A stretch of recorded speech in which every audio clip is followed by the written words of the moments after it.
The following is a presentation of Geekster Media. Remember that show back then? Remember that show?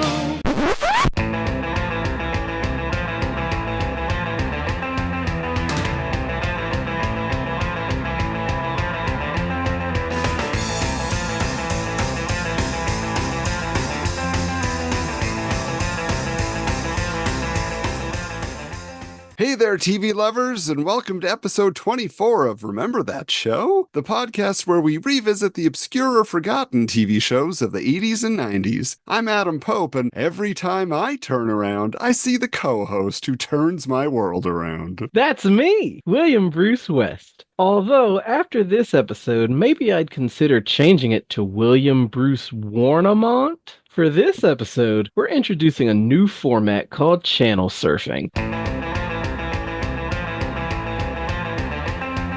that allows us to cover the entire history of a TV franchise, including modern reboots and streaming sequel series. We dipped our toes into those waters with the Saved by the Bell reboot, and you all liked that so much, we've decided to do the same for another Peacock streaming series, Punky Brewster. That's right, Will. We're going to be surfing from the 80s to the 2020s, so let's get things started with the original 2-season network run of Punky Brewster. Tell us what it's all about. Well, Punky Brewster premiered on the NBC network as part of the fall 1984 primetime lineup and told the story of grumpy widower Henry Warnamont, played by George Gaines, who discovers an 8-year-old orphan named Punky Brewster, played by Soleil Moon Frye, and her dog Brandon living in an empty apartment in the building he manages. Throughout the course of the first 3 episodes, Henry and Punky bond and must prove to the Department of Children and Family Services that the girl would be better cared for by this 60-year-old man than in the foster care system.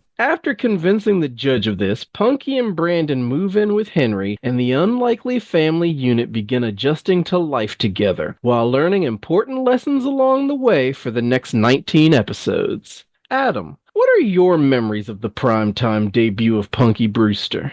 Well, here's the thing. I was only 2 when the show debuted, so I'm pretty sure that I was catching it more at the tail end of its original run, probably around 1986, when I was old enough to, actually remember anything. I think it was the novelty of seeing a kid just slightly older than me as the star of a TV show. That's what really got my attention. And then, of course, her fashion sense, right? That stood out to everybody. Mismatched colors. It was very punk rock. That's what it felt like. And although, here's the thing, I'll be honest, I definitely watched more of the cartoon that we covered last time than the main series.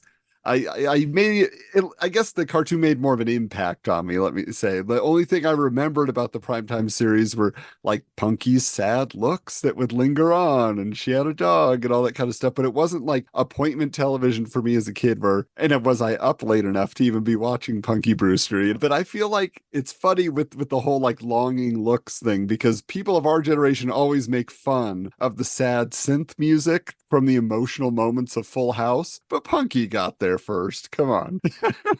But what about you? You were raised by TV. Were you on board with Punky at the start? Not at the start. I'm like you. I probably caught it at the tail end. I remember it like NBC Sunday nights. Like that was always my memory. And then through the research, it turns out that was true. Because, a lot of times our minds play tricks on us. Apparently there were even 6 15-minute episodes produced because football would run long, but they didn't want to deprive people of their Punky, so they made these like 15-minute episodes to slot in there so that Knight Rider would start on time at 8. So like I was raised by TV, but I was also raised by 80s NBC. Everything from Cheers to Night Court to Amen to Golden Girls. Like when I was very, very, very, very small, we're talking like 2 to 3, I was a CBS guy. That was Murder, She Wrote in 60 Minutes and that sort of thing. But we've talked about I'm Benjamin Buttoning. So like by like 4 to 5, I had discovered NBC and like everything they had to offer. So I was definitely there for the tail end of the NBC Punky era. For the curious, Punky Brewster was actually the name of a real person that the NBC programming chief, Brandon Tartikoff, he knew this girl that he kind of had a crush on, apparently. But also, the dog Brandon is named after him. which is Yeah, just his funny to think. fingerprints were all over this show. Yeah, well, and it's interesting to note, speaking of which, that this wasn't the first time he'd done it, right? Because the character Miss Bliss on another NBC show that we've covered on a previous episode, he was behind that as well. She was named after a real life teacher from his school days. So that's just his thing. He's like, people I know, I'm going to create them as television characters. We look back on it right now and it's like, oh, that's kind of goofy. That's like egotistical. But like a lot of people don't realize Brandon Tartikoff built NBC. NBC existed from like the radio days, but when you think of like Must See TV and Cosby and all that, that all was Brandon Tartikoff stirring pots and whatnot. You know, like by the time Must See TV came along, he had moved to Paramount. But like I've read his autobiography. Like I love that man. So like I am quite the student of Brandon Tartikoff. Yeah, it does feel like he brought a lot of heart to NBC. That's for sure. If you look at the shows that he was getting on the air. Now, getting back to the show itself, we should talk about the rest of the cast because Punky befriends other children in the apartment building where she lives, like Cherry, played by Cherry Johnson, a girl who lives with her grandmother, Betty, who's played by Susie Garrett. There are other Punky pals. You have the snobby rich girl, Margot Kramer, played by Amy Foster, and the goofy Alan Anderson, played by Casey Ellison. And then TK Carter had a recurring role as Mike, the chief boys counselor at the Fenster Hall Orphanage. Is it an orphanage? Is it like a halfway house? I don't know exactly what you call that. It's an orphanage. Yeah. It's a facility. There Let's you put it go. that way. But Mike, he was a friend. He was a mentor to Punky. Now, the series' second season ran into 1986, after which it was canceled due to low ratings, which is strange because people think, oh, I know Punky Brewster, but apparently was never really a hit. It was always kind of there. They were pushing it, but it never really captured the zeitgeist. So it did go into production for a third season, but it was produced for syndication instead. We're going to talk about that more in a bit. But first, Will, what do you think about the cast of Punky Brewster? Do they work for you? Do you like these characters? They definitely work for me, but it's almost like they made sure no one overshadowed Soleil Moonfry. Like, it is her show. Like you were saying, the ratings were never great. It ended its first season in 64th place.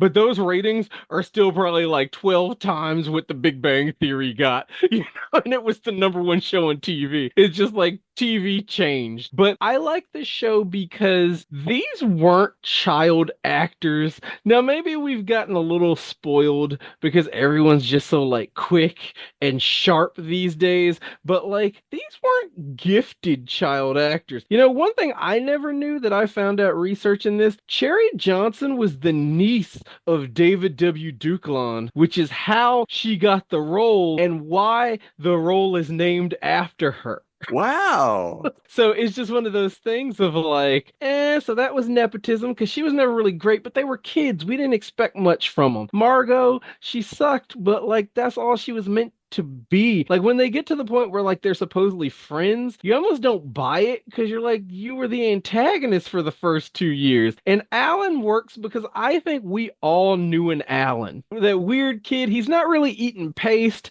but he's probably picking lint out of his belly button in the back of the classroom. Were you the Alan? Oh, I definitely was the Alan. You better believe it. I get a little Alan off you. So like George Gaines works. I never realized he was 60 because he seemed like he was like 77 then. But like most people know him as Commandant Lassard, our age. But yeah, he was great in that role. Sherry's grandmother, she did what needed to be done. She was just like older black woman, good foil for Henry. I'm glad they didn't push a relationship there because they would today. I think it all worked for me. What did you think? Yeah, I mean, that's the thing is the supporting cast ultimately became to me like the legacy of the series because I felt like I saw so many of these people like George Gaines. Like he's wonderful. He's so, loving, to Punky. Oh, Punky, and he's going to help her out as much as he can, but he's also going to be grumpy about it, and he softens more and more as the series goes on. But yeah, like every time I saw him in a Police Academy movie, I'm like, oh, it's Henry, Right. I didn't see him as Commandant Lassard first. And then, yeah, later on, though, right? Cherry Johnson goes on to be Laura's friend on Family Matters. And I was like, what? You should be hanging out with Punky. What happened there? Like, is this a shared universe? Because Family Matters was in Chicago too, right? Yeah. Yeah. So it's like, technically, you know, she could just have moved to a different neighborhood at some point. I don't know. They took all the like black girl cast-offs though, because you know Telly from Salute Your Shorts, Venus de Milo, was also Laura's friend on Family Matters.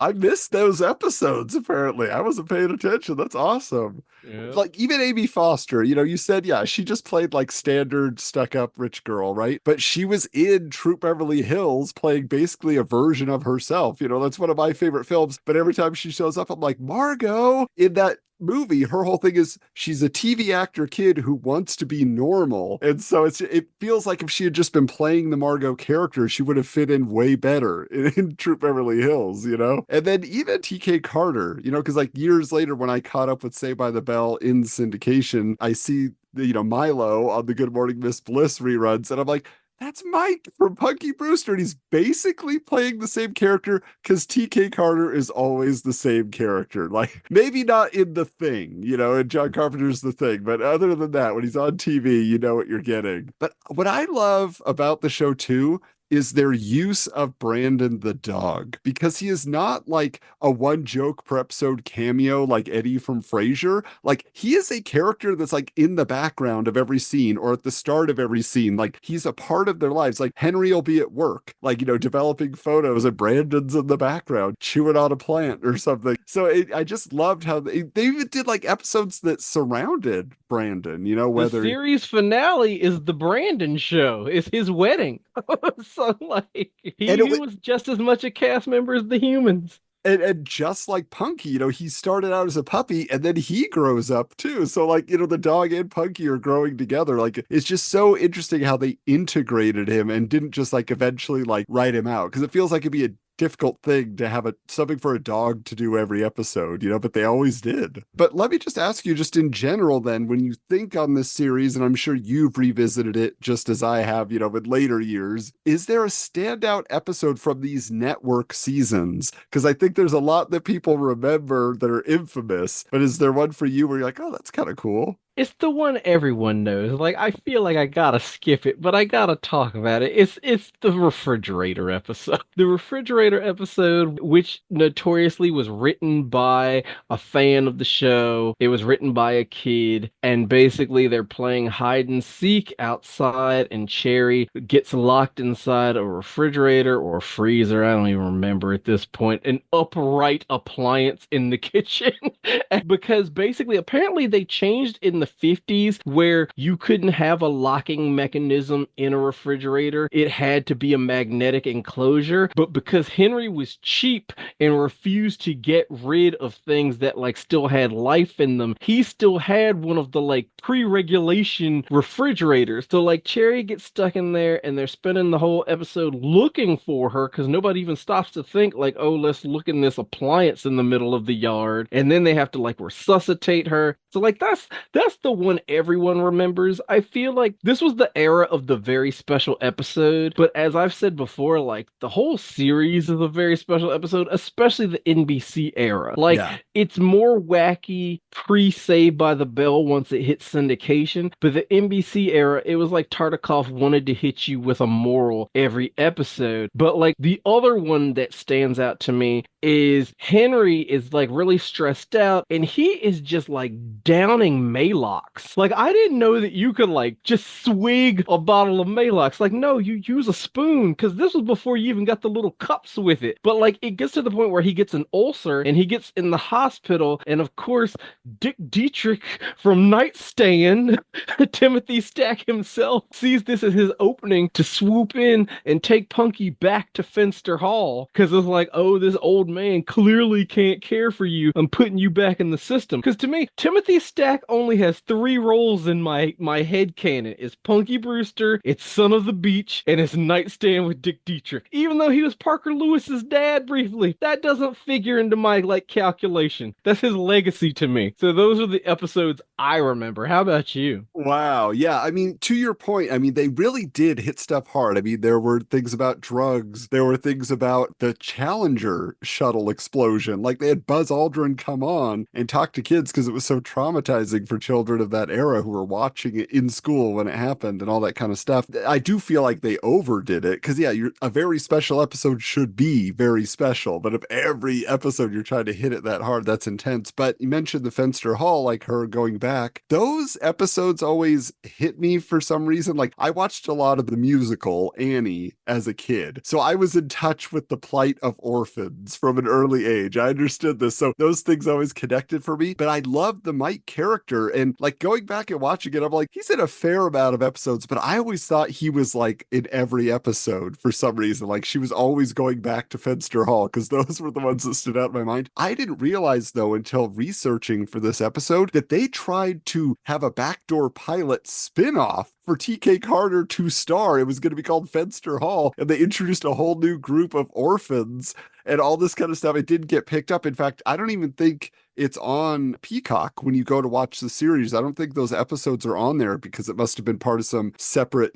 development deal. Somebody else must have the rights or something. So that was interesting to me. And I think the reason I connected to Mike is he was the only young adult cool person with charisma on the show instead of these 2 old people that were always bickering, like Henry would be making a fat joke about Miss Johnson or whatever. They just be, sniping at each other all the time. And he was like doing impressions and he's referencing pop culture. So it was always appealing to have somebody with that energy on the show. That one. And then there was this one that I've rewatched before that was like Punky doing an aerobics video, which was just so 80s. It was so of the time, so they get a camcorder and then she and Margot and Cherry are, doing their own little workout, which I just thought was so cute, for the time. Because there were toys. There were like aerobic sets that they would sell to kids, to practice. And I remember those commercials. My friends that were girls had them, it was just all the rage. So yeah, definitely those are a few that stand out to me. But we got to get into the syndicated era because that's the one that really surprised me. Yeah, well, I mean, many people remember Punky Brewster as a little girl in denim with pigtails and mismatched sneakers. But by the time the 3rd and first syndicated season aired in 1987, Punky was a tween who had given up her jean jacket for fashionable clothes worthy of MTV. The slightly revamped Punky Brewster series found the young woman going through the drama of growing up, like buying her first bra, sneaking into R-rated movies, learning about dating, pill addiction, and more. Henry opens up a restaurant called Punky's Place. It should be mentioned that Alan only appears in the first part of the syndicated series cast as his parents get divorced and he moves away. So instead we got a recurring guest star played by Brent Shalom, aka Horace from the Monster Squad, as the scheming smooth talker Spud. The series ran for 2 seasons in syndication, finally ending in 1988.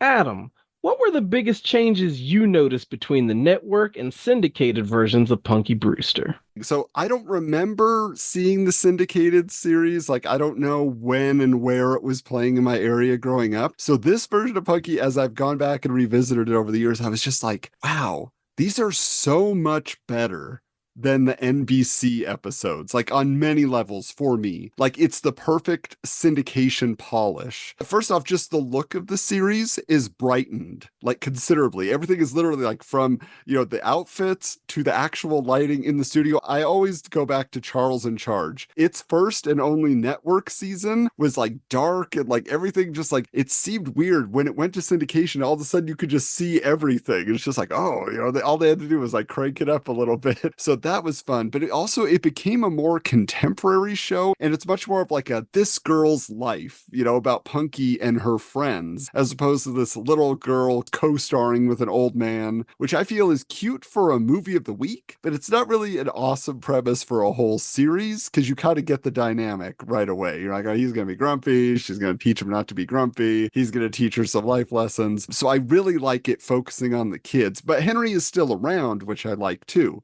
Like, he gets a few episodes specifically that revolve around him, like getting rid of the photography studio and opening up Punky's place. I like that way more, having that setting. It happens so much in 80s sitcoms, this style of a like restaurant, like with all these like squiggly things everywhere. Like, that was just the look. Everybody's gonna have their diner that they're opening up or whatever. But I loved more than anything that instead of being a drama with some quirky characters mixed in and a few zingers, it's a comedy with a few dramatic moments worked in. That's a much better way, in my opinion, to bring in the whole family to a series. So I love the syndicated seasons. I just think on every level, everything is so much better. But what's your take? No, I agree. There is a stark tonal difference, but even just visually, it's really the same thing that happens between Good Morning Miss Bliss and Saved by the Bell. Both of the NBC iterations of the series, they are drab, bland shows. And the difference is, like, Miss Bliss doesn't even have that, like, speck of color to it. Punky, I think what really sets it apart, and this is probably by design, was she was the only color in that world. Everything Henry had, the apartment, Henry looks like he wears the same outfit every day, like Homer Simpson. And it's always like a tan shirt and dark brown pants and a gray sweater and a scarf, and it's just like, but Punky comes in as this, like, there was this video that somebody sent me on Facebook the other day of, it's a guy from Boston reviewing old sitcoms, and it's just like lightning fast, and he says, like, grumpy old man takes in colorblind kid. It's true. It's like, we remember her because she like mismatched shoes and the denim, and like she was. Well, and I always wonder about that. How did she have so many custom outfits? Because there was not a store that was selling mismatched colored outfits, I don't think. I feel like she had to have been sewing her own clothes every day. I feel like she probably was, because I mean, we're going to get into it, but like in the streaming update, it feels like her daughter kind of inherited that, because you see her starting to like piecemeal sew things together, and she's a fashionista, but she would never be caught dead in the stuff Punky wore. But it's just kind of like, that was the NBC thing. But there's something going on with sitcoms as a whole when this thing goes to syndication. It's like, yes, it does get more colorful and bright, and it gets with the times, but you also have to remember, like, over on the networks, 87 is when like all those sitcoms got the like theme song remix. It was no longer like the theme song they had come to the dance with, but it got a saxophone or an electric guitar. Like Different Strokes did it when it moved to ABC, and like Facts of Life did it. This was the changing tide. Punky just kind of changed to adapt. Did you notice they never changed the theme song? They didn't change it, but like, I think the Gary Portnoy thing was almost on the level of like The Greatest American Hero, where like that was a song that like it theoretically could have been a radio song. You know what I mean? So it's like they didn't change it, and they had every reason to do so. Like they had the opportunity, but you're right, they didn't change it. But I felt like they made the changes necessary to stay competitive in the changing TV landscape. It loses some charm because, like, it drives it more towards what we would come to know in the 90s of, like, adults are dumb and kids need their independence, and, like, keep them away from the kids so the kids find themselves. Because for what he was, yes, he was cantankerous and all this stuff, but Henry, like, had a profession. He had a calling. He was a photographer, not because like, oh, it was easy and he made great money. Like he had an eye for it. And the only reason he leaves photography is because technology is changing and he doesn't like the changes coming to his profession. Like even when Warnemont burns down, which as every sitcom taught us is you either change it to something or it rises like the phoenix. That's how we got Rachel's Place. That's how we got Over Our Heads. Like all those TV businesses had to have a fire in the 80s. So the same there, like he could have kept going with Warnemonts, but it was like, oh, we don't really develop film like this anymore and we have fancy labs. So he needed the change of pace, but then he becomes like the old guy working in the teen diner. And then that just takes us towards like the Disney Channel era, the Nickelodeon era, where I have a real problem with that, like where people aren't really equals anymore. It's like adults are comic relief. Like this is my old man rant, but I really do think that kind of conditioned society in a way because like we don't really respect our elders. Because they're always just the morons or the out of touch, not cool people when they're really just trying to keep these people safe, you know? Yeah, I But mean, they have the wisdom of their years. And guess what? Punky herself grew up and she had some wisdom to share by 2021. So let's move towards that here. So here's the thing. Punky Brewster, as it was in its syndicated version, I ran, into the 90s, but the character was really all but forgotten by the time Beverly Hills 90210, Home Improvement, when they are ruling the airwaves, that was a distant memory, Punky Brewster. Now, Punky herself, though, Soleil Moon Frye, went on to be a supporting character on Sabrina the Teenage Witch. She joined the cast in the year 2000. Fun fact I learned in an interview, she's friends with Melissa Joan Hart. Melissa Joan Hart auditioned for Punky Brewster, which I don't know how that's possible. I never consider them the same age, but I guess they were, and that's wild to me. not just Melissa Joan Hart, but Tiffany Brissett from Small Wonder also auditioned for Punky Brewster. Wow, that's wild. And for the anal people in our comments, I have to point out that by the time Soleil Moon Frye joins Sabrina, it is no longer on ABC. This is the Sabrina Goes to College era, where it is then on the WB. Oh, interesting. Okay, because I just remember seeing Soleil Moon Frye, like, she would do guest spots, like, right after Punky Brewster. She's on The Wonder Years. Of course, Saved by the Bell. She plays... The spaghetti sauce episode. Yeah, which was great. She's on Friends even, And then one thing I didn't know is she did a lot of voiceover work. She was doing animation and stuff like that on shows you've actually heard of, So I was just like, that's interesting. But she didn't star, really, in another TV series until this Punky Brewster revival. She did some low budget movies and things like that. And there's a whole documentary and she's talked about, everything that she dealt with after the series. But I'm curious, Will, this show only ran for 10 episodes. It's being promoted in 2021. Here's this thing that you love. It has returned. So what was your first reaction to the return of Punky Brewster? It's interesting looking at it in hindsight because when I first heard about it, it was going to be one of the launch titles for Peacock. And while I did feel that this is the kind of thing streaming should be doing, taking on projects that wouldn't necessarily get network ratings, I didn't think this was a strong launch title. But I mean, nostalgia got the best of me because this is my sweet spot. So I was really looking forward to it. I really wanted to see where Punky would be now. And you have to look at kind of the climate going on as well. This was the same time we were getting the iCarly revival, and also the Lizzie McGuire one was in the works. It fell through eventually, but the thing that's important to me about these three is that it was very jarring yet intriguing to revisit these characters that we knew as children. We knew them as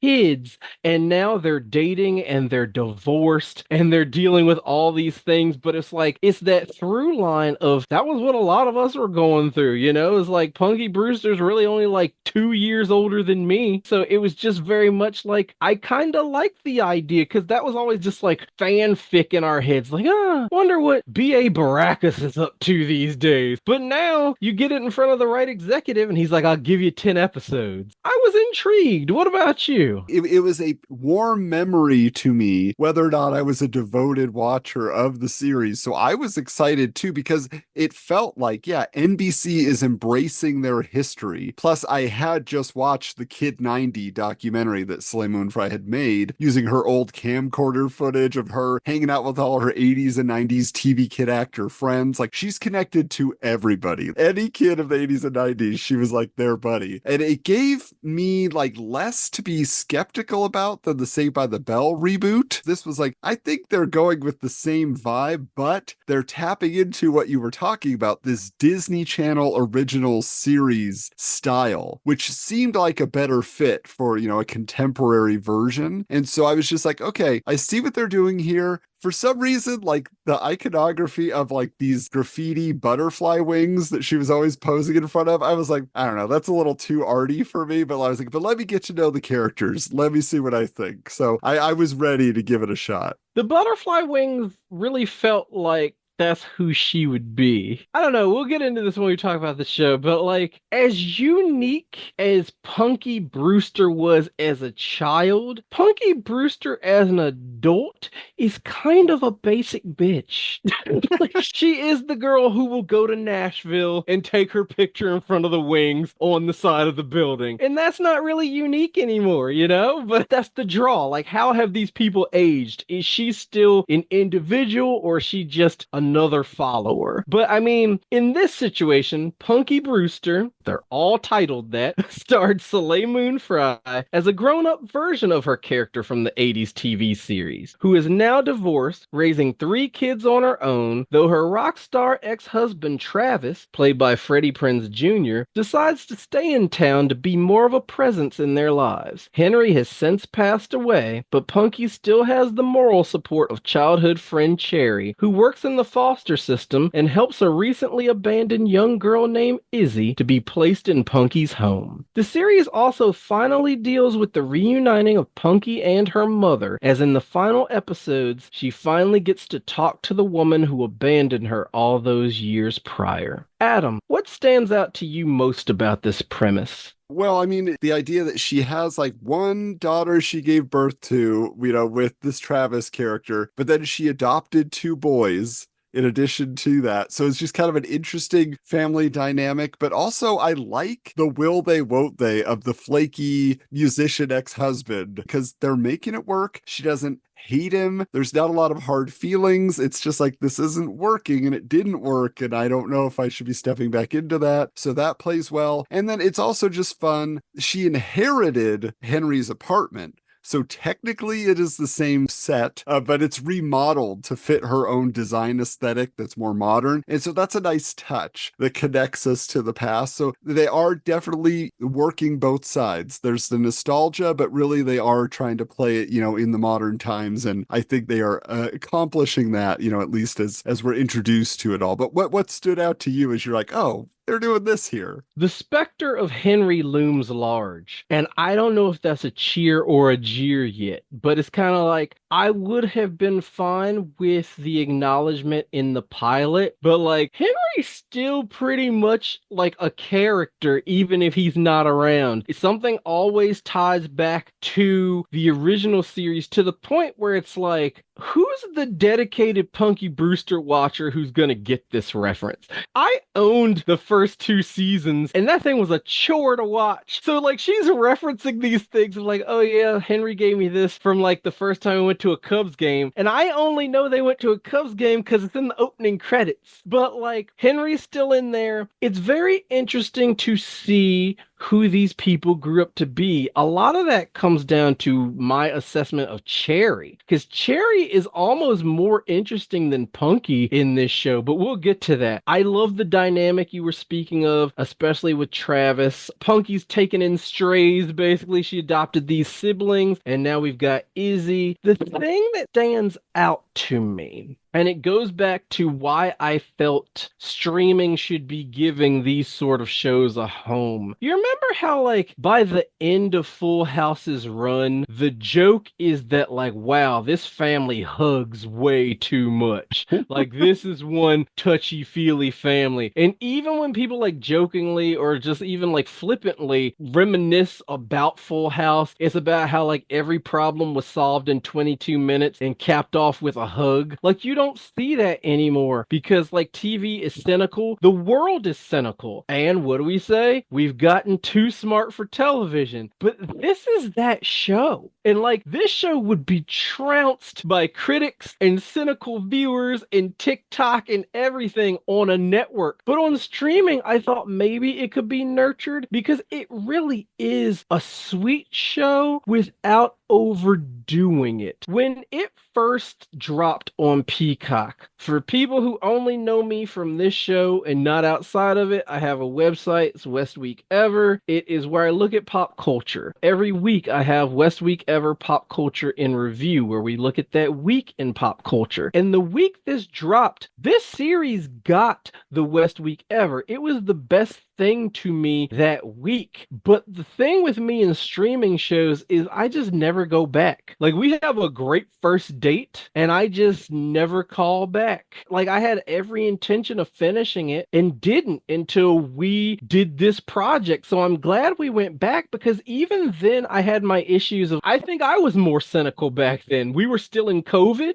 Mm-hmm. Like, things hadn't gotten as bad as they have now for some people, but just like watching it these past few days, it's like a warm hug. And I wish there was more TV like that. Like, it really handles some difficult things without being preachy, without being overly mushy. It's refreshing. Punky is still Punky. She doesn't have all the answers. She has what, like, Henry instilled in her and what she picked up through life, and she's doing the best she can. I think most parents can relate to that, but it's really nice seeing her sort of in the Henry role for Izzy. Because, I mean, Izzy is the new Punky, and it's like, she's not as, like, charismatic as Punky, but she's got that, like, modern age child actor thing to her, so it works. But it's nice to see that juxtaposition, because I think that's what we look for in these shows, and they don't always deliver. I think back to, like, Girl Meets World, where I wanted this, and for some reason they tried to make Corey Feeney, when it's like, no, like, just be a dad to your daughter.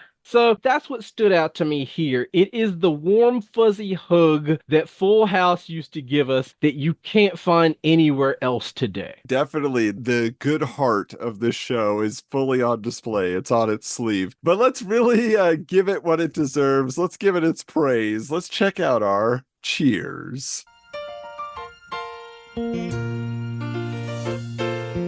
I gotta say, I think all of Punky's kids are fantastic casting. Above all is this Lauren Lindsay Donzis actress. She plays the oldest daughter, Hannah. I feel like I've seen her a million times, but I've never seen her in anything but this. But she immediately is like, wow. If this wasn't a Punky Brewster legacy series, just a generic new sitcom, I feel like in the second season it would have been retooled and she would be the star, because it like really all her subplots are the most interesting things. She's got that spunk, she's got that attitude, she's got all the best facial reactions and everything. Like, she's got the maturity. Yeah. Because she brings it up a lot, like someone has to be the adult. Because a lot of times Punky slides back into like her inaction or her like not being able to like make a decision. Like, she's very mature. She has helped raise these kids. When they bring in Izzy, she has to point out, like, I already help you raise these boys, and now you want to bring in another kid? Like, she is excellent. Yeah, she's really good. And the boys are not bad either. They're a great odd couple. You know, there's the older brother, Diego, who's kind of a messy guy. He's just like, you know, he's an 11, 12-year-old kid who's just kind of like, whatever, you know, and he's just, but then his brother,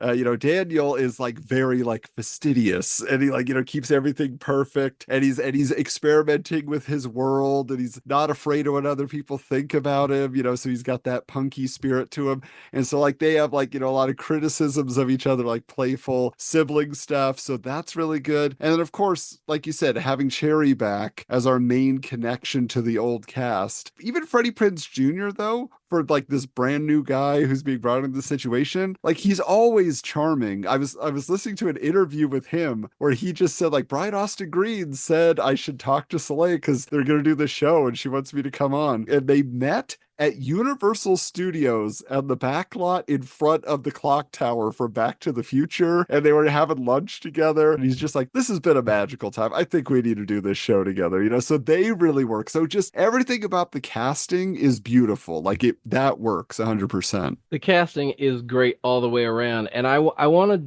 go back to Cherry in that, like, when we were saying the original show, they were kids, and they really don't have personalities as kids like they do, but as standard, like, they're still figuring out who they are. So, like, the syndicated episodes were always like that episode you always had to have in the 80s when a young girl was being raised by a man. It's like, oh, it's the bra episode. Like, who's the boss had to do it? They did it. But, like, looking back, we don't really know who Cherry is, except for like she's raised by her grandmother, But now it's like Cherry is a lesbian and Cherry runs Finster Hall. That's a pretty big tie back to things. And it's like, it doesn't feel forced, but it feels kind of natural, but you also you get really interested in like, did this happen because Punky was in her world? Like, did that guide her trajectory as far as like wanting to work in the foster system? I find that just really fascinating because she could have been anything. They could have made her a realtor. They could have made her, and like even in the pilot, it didn't really hit home for me that it was Finster. It's like when you keep watching, because part of me is like, man, Chicago hasn't shut that place down.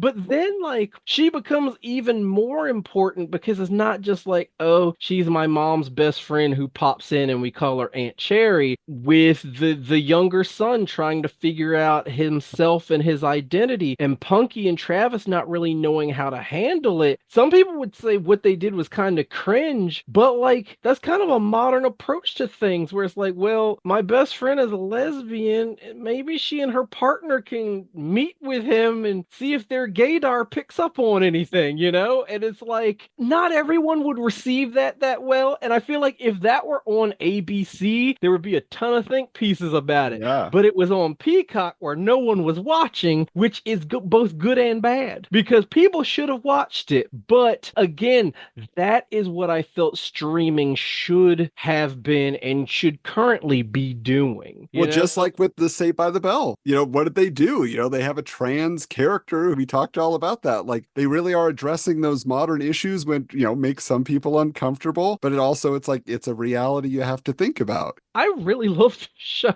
Like, I hate that it's not around anymore, but like, do you have more cheers? Well, like, yeah, I got a couple more that I'll just mention. Like you, I didn't make it through the entire series when it originally dropped on Peacock either. I was like 3 or 4 episodes in. I was kind of like, like, I get what they're doing here. Everybody is really engaging, but the plots are not that interesting to me. So I was just kind of like, I don't know where this is going. But like watching it now, I didn't know they got Amy Foster back for a cameo to play Margot. And better than that, she's a PR person for the WWE because gotta have that corporate synergy because Peacock was the home of the network. So it's like it all goes hand in hand, but they still only got Alexa Bliss and Charlotte Flair. But I mean, it was for Izzy. So this is before, I'm sure Becky was probably like injured. These were the 2 biggest you could get at that time. What, and Alexa Bliss and Charlotte Flair actually get into a rumble at this fan convention. Like, you get a full chair breaking and everything. I was like, sign me up. This is awesome. The only thing with that was it did feel like Fuller House was a template for the show because Fuller House also had a pro wrestling episode, another revival series of the same era. So that was interesting. I like that they were able to at least get one more cameo from the old cast back. But also the biggest thing I think for any fans, and I know like my buddy Steven Sapellis, he loved this show. Like, this was appointment television with him and his mom. So it was like a big deal for him. But Punky's mom was never anything that was dealt with at all 4 seasons. Like, they never got to the bottom of it. They finally do that. They finally reunite Punky with her mom. They finally handle what happened and how does Punky feel about it. The closure for longtime fans, the fact that they could say, look, we're only going to get one season, so let's include that in this. That's a gift to people that care so much about this universe. Yeah, but it also makes you wonder, like, what would season 2 have been like, you know? I know people where this has happened in their lives. I gotta play the card of, like, one of my closest friends, but, like, I know people who have, like, found their biological mother. We're talking, like, 30 years after the fact, you know? And it's like, you have had all these questions your entire life and didn't even know, and then you have these answers. And I mean, not even to try to force parallels, but I didn't know my father because he passed away when I was 3. So it's like growing up, when you have all these questions and things of like, well, what would this person have felt about this? And you don't know. You kind of want to do right by them and not make their mistakes and that kind of thing, but like you have nothing. So the fact that like you can finally at some point get these answers and like, does it change you for the better? How does it build onto who you've already built yourself into? I really would have wanted to season 2 just to see like what does that Punky look like. Yeah, and we should say like it's a really great scene, you know, of them meeting and talking it out and Punky just saying like, I forgave you years ago. I don't need a mom. I had a mom and his name was Henry, which is just like a super touching moment. She's like, but I could use a friend. That's what the next step would have been. So I just thought that was handled beautifully. It was wonderful. It wasn't overly dramatic and crazy. It just seemed real. It just seemed like, you know what? For someone who got their life together and had the support system they needed and they were able to figure it out, Punky was in a good place. But yeah, she wanted that closure. She wanted to find those answers and she got to have that moment that not everybody gets to have. So I think that's great. Now, were there some things that were not so great? Let's find out with our jeers. Boo! Boo! Boo! I'm just going to say this off the top, Will, which is what caused me to stop watching the series initially, other than the plots weren't interesting me, is just that it was one step above a Disney Channel original series, which is not for me. And I know it's for you. You love that stuff. It gets a little more adult. It tackles all those contemporary topics, you know, a 7-year-old's gender identity. Do you really need to define it for them at that time in their lives? You know, Sherry proposing to her girlfriend, you know, all those things. But what I realized, the show is missing a Fonzie. Everyone in the cast is great. I love the cast, but even Hannah is not the breakout star that makes the show pop. I feel like Alan in the original series, he was the Urkel of the, you know, the 2 network seasons at least. He always got a laugh. You could count on him in any scene. Everybody was going to crack up, but they don't have that here. Like, I think they were banking on the cuteness factor of new Punky Izzy, but that little girl, like you alluded to, she doesn't have the star power to pull it off. And it's especially pandering when during the 80s Block Party episode, she literally wears Punky's old uniform, if you want to call it that. She finds Punky's old clothes and puts them on. She's not Soleil Moon Frye from the 80s. You know, it just doesn't work for me. So those are like my main criticisms. But what's your thought? Yeah, I hate to beat up on a kid, but like, it's just kind of like, she wasn't cute enough.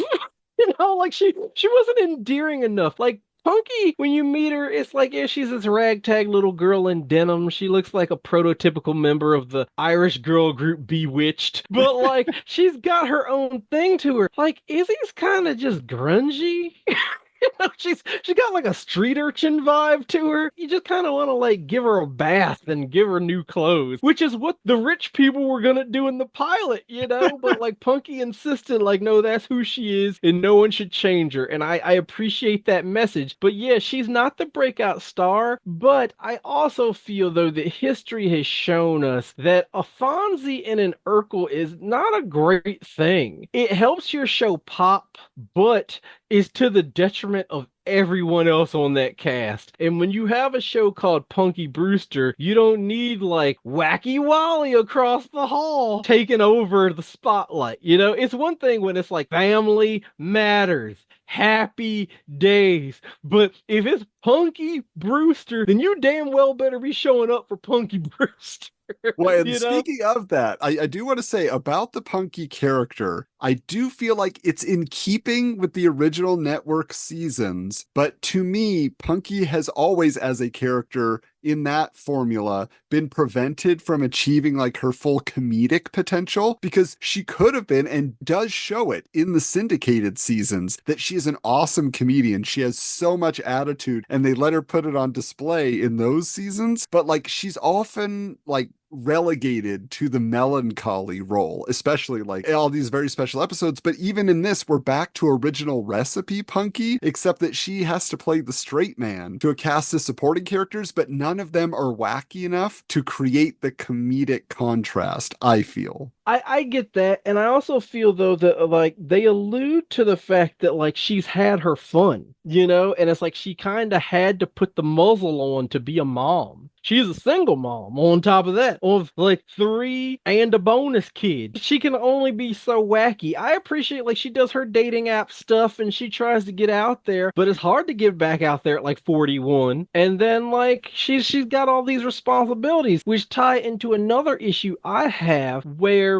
there is no smoking gun for why she and Travis didn't work out. And they are an amazing family. Like you were talking about like the will they, won't they, it's definitely there. There's episodes where the kids bring it up, like we were hoping you guys would get back together. The most heavy-handed aspect to me was when they tried to drive home like you guys are better like apart than you were together. And while we know that happens with relationships sometimes, we never saw the bad. Doesn't seem like there was bad. It was just like they just became different people. But that almost felt like a cop-out because they're too good for it to be as fresh as it is. If the show came on and it was like they divorced 5 years ago, let's say 3 to 5 years ago, then I'd be like, okay, they have found the dynamic that works for them. They're in a great rhythm and everyone seems better off like this. He just moved out. Like, there's a lot of stuff in flux here. He has just moved out. She has brought in a new child. He has now become weekend dad to 4 children, but he's the greatest guy. It doesn't seem like he cheated on her, even though he's like rock star on the road. His biggest transgression was like his art took over and he was never around. So he was absentee, but like he had no major vices. They clearly still love each other. I don't know why that was forced in there. They could have just had it as like they're still together, but he's on the road a lot. Like some people make that work because like the Punky dating episodes never land. We hear about this bimbo girlfriend he's dating just to show they're both healthily moving on. But I'm just kind of like, that didn't need to be there. Like, I want them together because they're an amazing family. And I guess it's that like message to the audience of like, you don't have to be married to be great parents or to have a great family. But like, I see more love with them than like a lot of real life couples. Like they're very convincing. What is it? The second episode when they are upset because they want a bigger house and they can't afford a bigger house. So to teach them a lesson, Punky's like, we're going to sleep in the car tonight. So then when they finally get back in the house, they've learned their lesson and they all fall asleep on the couch. Punky tells Travis her mom called and he's like, I always got your back. And she's like, well, I want to be in this pile of kids. And she jumps on the couch and she's like, I love this family we've built. And he says, you did it all. I just hammered in a few nails. And then he sits back in the chair. He doesn't even leave. Honestly, Travis is your Fonzie because he doesn't live there, but he comes and goes without a key. He expects his laundry to be done. He eats out of the refrigerator.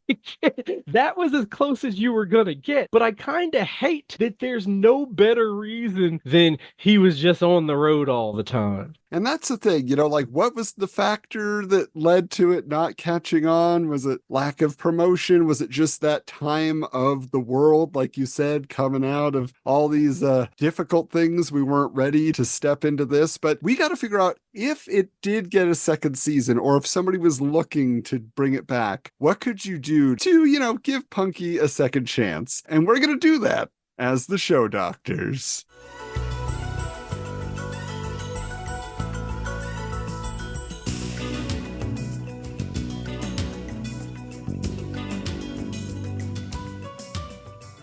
So if I were the showrunner being brought in to give this series a new direction, I mean, you've heard me say it. I gotta harken back to the syndicated run of that original series. I want to get wacky, okay? We can keep the cast as it is, because it would be weird and terrible to jettison one of the kids Judy Winslow style. That is unfair.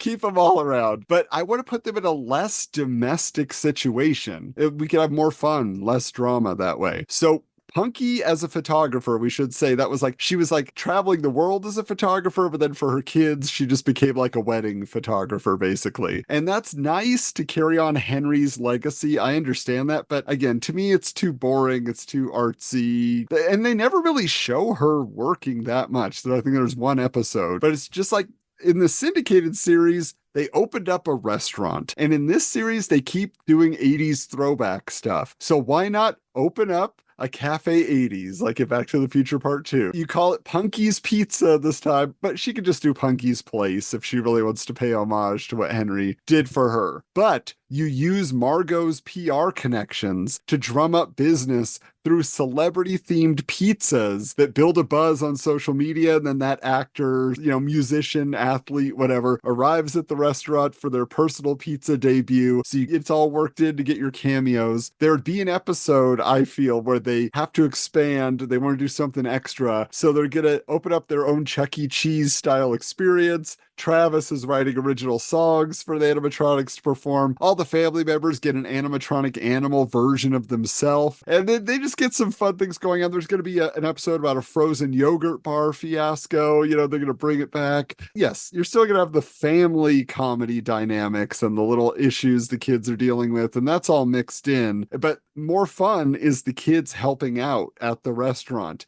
And new employees that you hire on that add to the laughs. Just get, a little fresh take, whether it's for a few episodes or you find one that works. That's awesome. I just think they mined all they could, really, from basic family dynamics as they set it up. If they were going to do a second season the same as the first, I would not tune in. It's just not interesting to me. I don't even want to go back and watch this. As much as I enjoyed some of the characters, I would not watch this series again. What? Yeah. So I need them to get wild and get wacky. And I'm throwing a pie at you over Zoom. But Will, okay, you tell me, what do they need to do to just expand the core of what is great about this? Well, it's interesting to me that you said that this was just like a step above a Disney Channel original series, which, the way you said that, I thought you meant it could have worked harder, but you want it to be the Disney Channel original series. Maybe I do. The show you're describing, it's like when we talked about Night Begins to Shine. The show you're describing is Raven's Home. It's the same dynamic as That's So Raven, except now she's divorced. She's got 2 kids. She works in her dad's restaurant. They get those wacky hijinks. I think there's enough of that in the world. Disney Channel took that over. I want this to stay exactly how it is. I would only change one thing, where I probably would end the first season with a kiss, and then the second season is Travis and Punky really trying to have another go at it, but taking their time because there's too much at stake. They can't rush into it. You would have the episode of the kids find out and they get really happy, and you got to temper their expectations. We can't do this Tony and Angela season 5 thing. You got to speed it up because you got 10 episodes on streaming. So I would guide them to getting back together. This might be unpopular. I might get rid of Izzy. Ooh. I might say that a family came through, or even, this is so cheap, but be hey, we found Izzy's mom over the summer. Just something so we know she had a happy ending. We can even bring in a new kid, a more charismatic kid. But I'm just kind of like, I got to keep the focus on Punky. I can't have wacky kids. I think of this along the lines like Ray Romano had this policy for Everybody Loves Raymond where it was like, we're never going to have the kids as the focus of an episode. I still can't tell you how many kids they had or what their names were because he stuck to that. We knew they were parents, but those kids didn't matter. This is a couple steps above that, but like, I don't want the kids to take over because it's a family unit. I don't want the Hannah wrecked the car episode and drove it through the kitchen and then they gotta like cover it up before Punky and Travis get back from their like mini moon or what. Like, I don't want those hijinks. We've seen them. There's shows out there that do it. They just did that on that 90s show, the most recent season. Yeah. Rest in peace. So, I mean, like, we just got the Wizards of Waverly Place back. Let them do that kind of stuff. I want Punky to stay the course. I don't want to change a thing except for Travis gets rid of his bimbo girlfriend and they make another go at it. And then we could have a wedding. They renew their vows in Punky fashion in the finale of season 3, which is a fine run. I always want my streaming shows to run 3 seasons, nothing more. Well, if nothing else, you've convinced me that I need to check out more Disney Channel original programming. Yeah, I swore by Bunked, and it's gone now, so I gotta find a new one. Well, this has been fun, man. I'm glad that we got to dive through this whole Punky journey. Who knows if somewhere down the line, maybe they'll revive the cartoon series and then I'll really be on board. Oh, Glover! Don't even have Punky in it. It's just called Glover and Punky makes a cameo in the first episode. But because Frank Welker needs more money. But here's the thing, Will, next time around, we're still keeping it in the family. It's November after all, Thanksgiving and all that. So we are going to return to our standard format and we're going to be discussing Mama's Family, another network sitcom that found itself jumping to syndication. This is going to be an interesting conversation, just the origin of the series and everything else and where it went. I can't wait to get into this conversation with you because I feel like you also probably know a little bit more than me, and I'm looking forward to learning everything that was going on in the world of Mama's Family. But in the meantime, everybody make sure that you are staying connected. We are on Geekster Vision, the YouTube channel for Geekster Media, where you can stream it there. But subscribe to us on your favorite podcast app because that way you just get the instant download of our episodes. You won't miss them. But also, we want to make sure that you are aware of our social media account. It's at Remember Show Pod. So you can find us across all the different platforms, wherever you're at. Get the updates there as well. But until next time.